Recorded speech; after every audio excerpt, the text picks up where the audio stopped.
Let's talk now, though, to Lucy Fisher, because yesterday, I think for the first time, we had a briefing from Sir Nick Carter, who was alongside Dominic Raab and one of the medical people yesterday, because he was representing the armed forces, and he's described the NHS logistical challenge as his greatest in 40 years. Let's talk to Lucy Fisher, Defence Editor at The Times. Lucy, very good morning to you.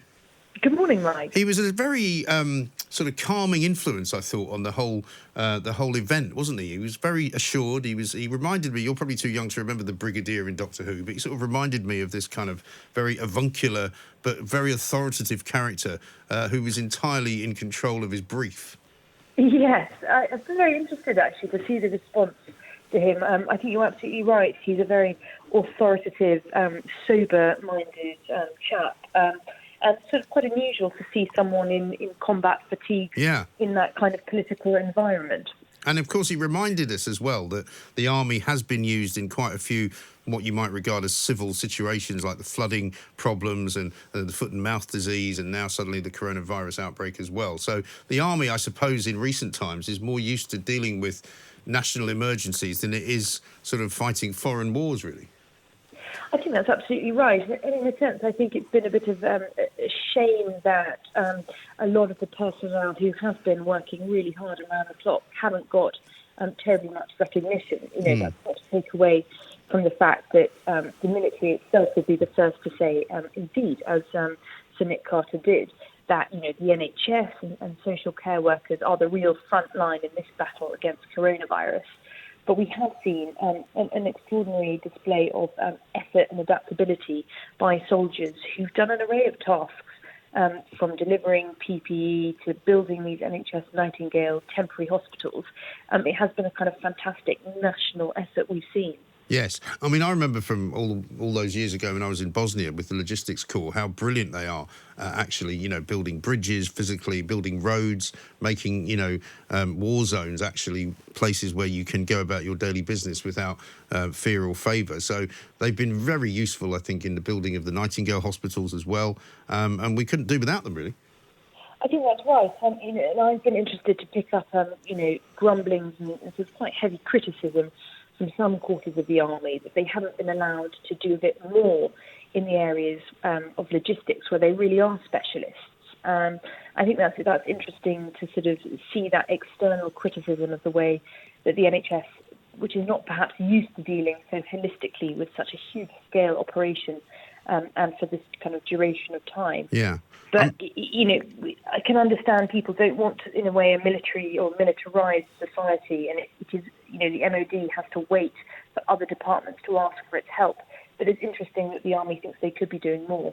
Yes, quite. Certainly one of the questions that came from, I think it was one of the armed forces media people who said, is it right that not so many people from the armed forces are actually being utilised when you could be utilising a lot more? And to be fair, they all said, well, we can only utilise the people that we're being asked to utilise.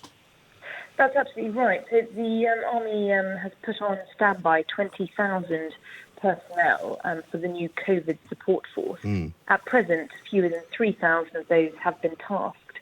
But yeah, I think there's a lot of sensitivity, really. We are sort of very much civilian society, and it can't be any other way than it's for the other departments on Whitehall to ask for the military's help. But I think there perhaps is a slight lost opportunity here in some regards. Yeah, and what about Sir Nick Carter himself? What do we know about him? Well, he's a very interesting chap. He's an old Etonian. He is a former rifleman. And, I think he's regarded really as quite an intellectual chief of the defence staff. He's big into innovation, reform. It's interesting that he's some of the reforms he's implemented in the army, in his previous role as head of the army, before he took over as head of all three forces, was sort of shaking up some of the regimental systems. Now that, the forces are smaller in number, it doesn't necessarily always make sense to have very localised or smaller units. He sort of made moves to pool some of those smaller regiments into bigger ones, single units, which makes sense. And I think that shows that his willingness to sort of grasp the nettle and make much needed modernisation reforms. Yeah. And do you get the sense that he will be joining the sort of the briefings every now and again, or on a regular basis from now on? I'm not sure really. I think that there is a sense, that he yesterday took the opportunity to stress the humility of the armed forces in this. That they are not the ones. This is not really their battle to have. It is, it is the NHS and social care workers who really are at the forefront of this. So I wouldn't be surprised if we perhaps see him again, just outlining and explaining the role the personnel have made. But I don't think we're going to see him on a weekly basis. No.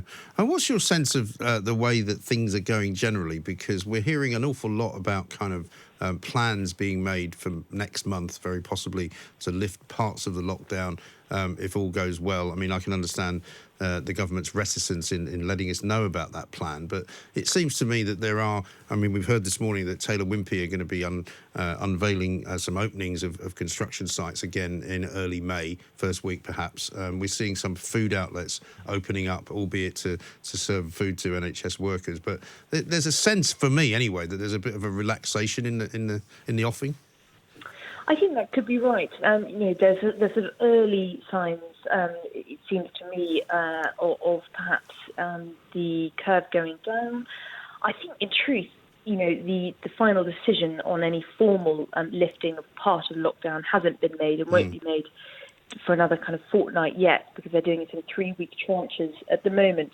But I definitely detect that, as you do. And, I live in London. I noticed very visibly on my sort of daily exercise yesterday that there was a lot more traffic on the roads. There are a lot more people out and about.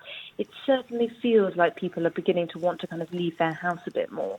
Yes, I think the warm weather anyway certainly leads me to believe that whenever the weather gets nicer, there always seems to be more people out in the street. Yes, in a sense, but, I'm not sure that there's a problem with that as long as people maintain social distancing. It's probably good to get a bit of fresh air. Well, exactly right. I couldn't agree more. Lucy, well, stay well. Thank you very much indeed. Lucy Fisher, Defence Editor at The Times, giving us a lowdown on Sir Nick Carter, who was magnificent yesterday, I must say, as part of the briefing team. But we don't expect we'll see him too regularly, but certainly we'll bring you that live again today.